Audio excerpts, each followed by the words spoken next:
Kumusta mga kaibigan? Muling nagbabalik ang inyong lingkod si Felius Day. So ngayon ay magtuturo po ulit tayo ng panibagong dasal na inyong matutunan dito sa ating Reels at dito sa ating TikTok. Okay. So pero bago tayo dumako sa aking dasal na ituturo, ipapakita ko muna sa inyo yung ating bagong gawa at bagong kasa. Okay? So ito na yung ating mga palilimusan, no? Ang tawag ko po dito ay Calmen. Ayan. Calmen protection. Ayan. Calmen pang protection. Okay. So yan. So ito po yung itsura niya. Ganito po kakapal. Ito yung laman niya. Ayan.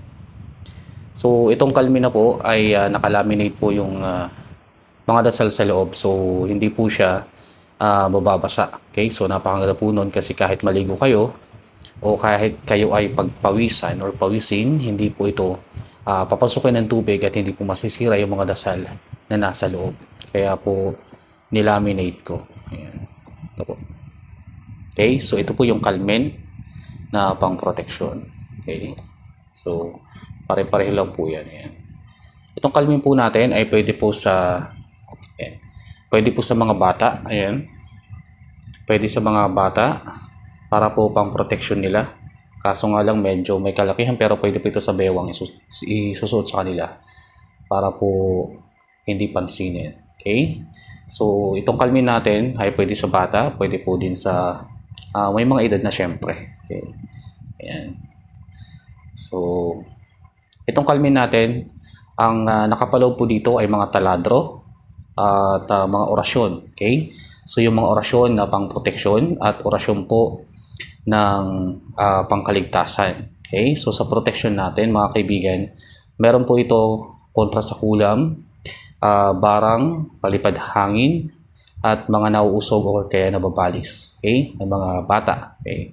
O kaya yung maedad na. No? So nauusog din kasi yung mga matatanda. Okay? So yan mga kaibigan. At meron po itong mga pangontra. No?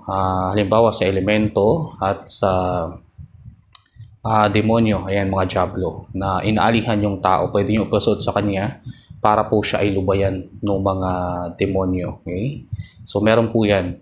Tapos po, meron po itong pampalakas na dasal para sa inyong katawan.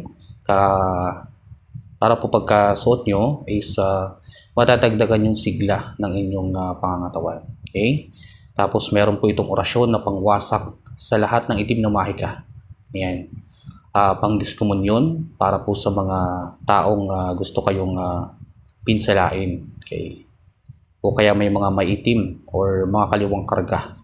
So mayroon po itong pang-diskomunyon. Ibig sabihin po nun, pangwasak ng karga o kaya pangtanggal ng kanilang mga kakayahan.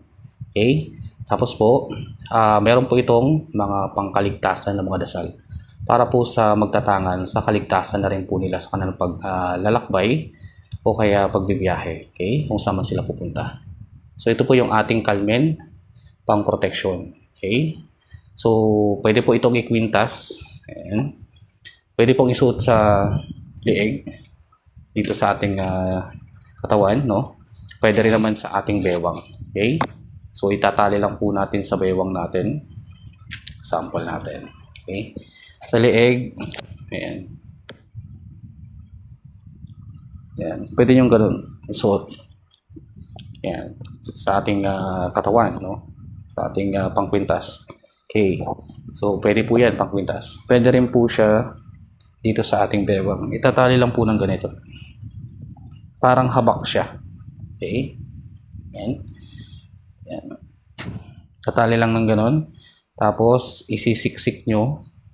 Ayan. Sisiksik nyo sa inyong pantalon o kaya damit, no? Para hindi po pansinin. At para hindi po mahawakan ng iba. Kaya makita ng iba. Okay? So, tatago nyo lang po sa loob. Yun ang gagawin. Ayan. So, yan po yung pwede nyo gawin sa Calmen natin na pang protection. Okay? Pwede pang gwintas, pwede pong pang sinturon o pang habak. Okay? So, sa mga gusto pong kumuha, pakipunta na lang po ako sa Messenger dito sa ating page. At paki-message po ako kung gusto nyo pong kumuha ng Calmen. At paki-screenshot na lang po na itong aking video para po malaman nyo kung magkano po yung ating Calmen. Ito po ay mura lang po, no? So murang-mura lang po ito. Message nyo po ako para po kayo ay makausap ko at para malaman nyo po kung magkano. So murang-mura lang po ito at kayang-kaya nyo po na kumuha ng pangproteksyon po ninyo. Okay? So kung kayo ay nakukulam, nababarang, inaalihin ng masamang spirito, kayo ay pinipinsala ng mga diablo o demonyo. So kailangan nyo po ito. Okay? Bilang inyong proteksyon sa inyong sarili. Para hindi na po kayo pasukin at lusawin po yung mga karga na nasa inyong katawan o kaya mga kulam na ginawa po sa inyo. Okay? So ito po ang Calmen de Felius Day na pang proteksyon. Okay? So message nyo lang po sa aking messenger sa mga gusto pong kumuha. Ngayon naman po ay dumako naman po tayo sa ating dasal na ituturo. Okay, so yung dasal na ituturo po natin ay tungkol po ito sa orasyon pangontra sa masamang espiritu. Okay, mga kaibigan, kinakailangan lang po natin ng materyales, okay? O yung mga kagamitan na gagamitin po natin. Okay, so tulad po ng incense stick na nasa likod ko, yung nakatayo doon sa may malapit kay Kristong Hari. Okay, so yun po yun, isa po yan sa instrumento natin gagamitin at pwede po yung kamangyan. Okay. Pero bago po natin sindihan yung incense stick at yung kamangyan, kinakailangan po natin na dasalin muna yung dasal ng 3 beses. Tapos ihip po natin dun sa ating kamangyan at incense stick. After po nun, pag nalagay na po natin at umuusok na, gagamitin po natin yan sa bahay pampausok. Okay? Kung nararamdaman nyo kasi sa bahay nyo na mabigat yung presensya o kaya parang mayroong nakatira sa inyong bahay, lagi kayong nakakaramdam ng hindi maganda at mabigat sa pamumuhay, pwede po natin gawin ito. Ibig sabihin po yung bahay po ninyo is meron pong naninirahan dyan o kaya yung laging mainitin yung inyong ulo pag nasa bahay kayo, mainit yung inyong pakiramdam.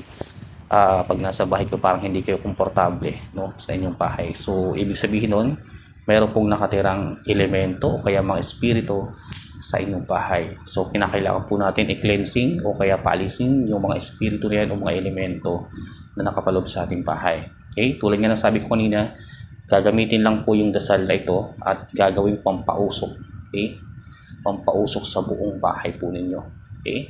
Habang po umuusok, halimbawa, nagpausok na po kayo, nadasalan na po ninyo yung mga pampausok. Kinakailangan po habang nagpapausok po kayo, binibigkas nyo pa rin po yung dasal. Okay? After mo pong bigkasin na dasal, ihip po kayo dun sa pampausok. Okay? So halimbawa, nabigkas ko na 1 beses yung dasal, ihip naman po ako dun sa aking pampausok. Okay? So ganun po yung gagawin. At tuloy-tuloy lang po yung proseso hanggang po matapos kayo magpausok sa inyong bahay, sa buong bahay po ninyo. Okay? So yun yung mga kaibigan, yung proseso na ating gagawin. So narito naman yung dasal mga kaibigan, makinig na mabuti. Noctum norim Dei norim mei gentilorum. Ulitin ko, Noctum norim Dei norim mei gentilorum. Okay? Pagkaingatan mga kaibigan yung aking dasal na itinuturo dito sa ating Reels, sa TikTok at dito sa ating YouTube. Yun lamang, maraming salamat at mapagpalang gabi sa inyong lahat. Hanggang sa uli, Felius Day.